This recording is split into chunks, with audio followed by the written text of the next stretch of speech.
Huwag mong ikahiya at maliitin ang trabahong meron ka.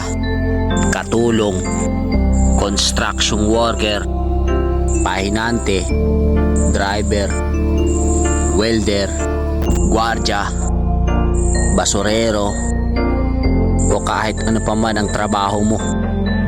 Basta kumikita ka sa malinis na paraan at wala kang inaargabyadong tao, diretso lang. Hayaan mo sila dahil hindi ka mapapakait ng mga sinasabi nila.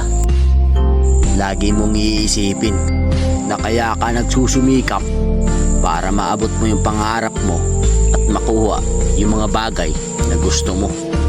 Ipagmalaki mo yung trabahong meron ka, kundi dahil sa atin wala silang matibay na paniniwala.